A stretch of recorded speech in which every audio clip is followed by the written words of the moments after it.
Once more, I'm putting the questions to Mr. Stephen Hendry. Today, Stephen's going to count down his top 5 favourite players to watch. Not necessarily the greatest in history, but his favourites to watch. And I'm going to ask you to go 5-1 for maximum suspense here, Stephen. Right. 5 players I'd love to watch. Number 5, Jimmy. Not right. Jimmy now. Jimmy and his pride. That sounds a bit bad, but Jimmy. Well, you've got to assume in any case it's the player's prime. Yeah. Look, Jimmy was my hero when I first started playing, and I used to record videos of him and try and copy the shots he was playing. And some of the shots he used to play, it's basically what got me to fall in love with snooker, really. Yeah. So I have to put Jimmy in the top 5 just because the shots he played was before his time. His cue action. Yeah, he was more attacking than really almost any player of that era. I suppose. Yeah, maybe not Higgins. But. He was the fastest player. He was. Just attacking and his flair. He was my hero at the time. So because I loved watching him so much in those days, I said not now. I mean, it's like me. His cue action is not. Let's say not the polite way of saying it for Jimmy, and my cue actions not what they used to be. Nobody wants to watch you play Jimmy now. No. No, we played in the qualifier of the world a few years ago. It was awful. I remember that. Yeah. In fact, yeah. Nobody needs to watch that. Actually, I say nobody. There'd be huge interest if you and Jimmy did play a rerun of the 90s, but it would be a bit different now. Yeah. But if you put it side by side on 2 TV screens, it'd be terrifying. I couldn't not put Jimmy in my 5 to watch because I used to watch him hours and hours and hours on end when I first started playing. Number 4. I'm going to go. Let's 4. I've got my 5, but let's have a think about this. 4. I'm going to go Judd Trump. Yeah. A little think about whether he was 4 or 3. Supremely entertaining player to watch. Hugely entertaining. Judd Trump is incredible to watch. I mean, he plays shots that no one else can play. The power. Everyone talks about the naughty snooker at the end of frames.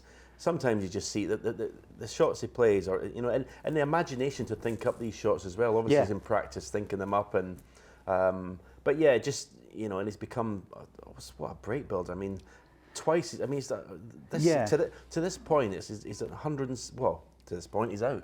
He's not going to go and play anymore. I'd be surprised if he makes one in the final. 107 centuries in a season. Yeah, it's incredible. Last season, 90s. I mean, it's just absolutely scoring and flair. It's just Well, I mean, incredible. It used to be that the sort of this naughty snooker thing overshadowed it a bit, and he'd take on shots that just weren't right. Yeah. But now he's added that maturity to the game as well. But he's still so much fun to watch. Is the great thing. I think. The safety side of it is not why he's in my 5, but the flair shots, the power. The break building, that's why he's in there. Yeah. Number 3, I'm going to go Jack Lazowski.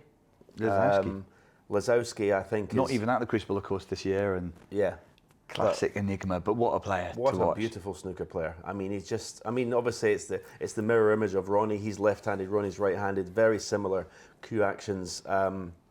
But yeah, I just love watching him play. What a talent! He's just incredible. The way he hits the ball. The ease with which he hits the ball, the ease he gets the power, the effortless power.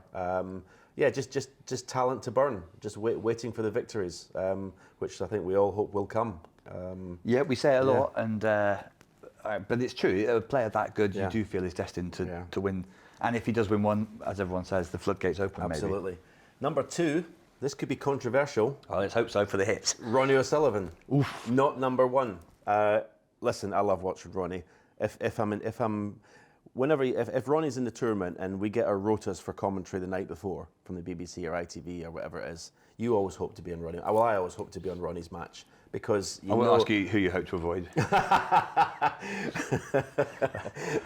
Depends if you plan dinner. Yeah, I mean, there's someone that's in my top 5 of all time that you might ruin your dinner plans. You never know. Just from our internal WhatsApp group, I've got 1 or 2 ideas who you might be looking to sidestep. Yeah, but Ronnie obviously because he's the greatest player of all time. Break building, cue ball control. If you don't like watching that, you don't like watching snooker. Basically, he plays the game when he's on. He plays the game perfectly. Basically, everything about the way he plays, the cue action, not knowing what to expect next. He's just incredible to watch. He plays the game the way it's supposed to be played. Basically. So number 1. Yeah, which leaves. It'd be funny if you went for you now, but No. Listen, both top fives have been number one. Let's just say Yeah, that. We know that. We know that, Goes but we without just saying. can't do it. Yeah, there's a Tep massive Chaya asterisk. Unnu. Oh, Tep Chaya that's come out of Unnu nowhere. is my favourite player to watch. What a talent. That's a great choice. And also, so unpredictable, such an eccentric player. Unbelievable I always talent. hope he'll get to the Crucible. I sat watching him when I was playing qualifiers for the UK. He beat me 6-1. He had 5 centuries.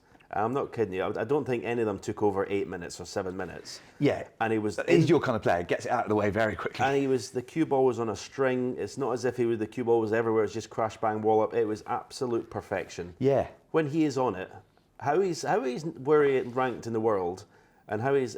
Well, I was just going to ask you. but It's just to do with consistency, I suppose. He's never been consistent. Talent isn't enough on its own. Yeah. In any sport to be successful, and he proves it. Yeah. Because he's got bucket loads of talent. Yeah. And I just love watching him play. It's all out attack. He basically refuses nothing. And maybe that's part of the problem as well. He's not a tactician, is he? He just goes at it. But it's, as you say, brilliant to watch. Yeah. And the times he has been here at the Crucible, you always know you're going to have fun. Absolutely. You'd think if anyone was going to get close to Ronnie's 5 minutes, 5.5 minutes for a 147, Tep Chaya would be the man to do it. He loves making a 147. He doesn't hang on. Yeah, we've seen him miss a couple of blacks for 147s as well. And just the character of the man, he's such a crowd pleaser. Incredible talent, incredible player, incredible speed. I mean, it's not rocket science, my top 5. You can tell the type of snooker I like to watch by this. No Selby this time. No. But, I mean, let's leave my top 5 worst players out of it, shall we? Let's not go there because I might upset too many people. But, we'll do that. We'll set up a Patreon just for that. Yeah. But yeah, that's my top 5 players to watch. Great stuff. So not a coincidence, as you say, pretty much a rundown of the 5 fastest players in snooker history. Dinner is always waiting afterwards.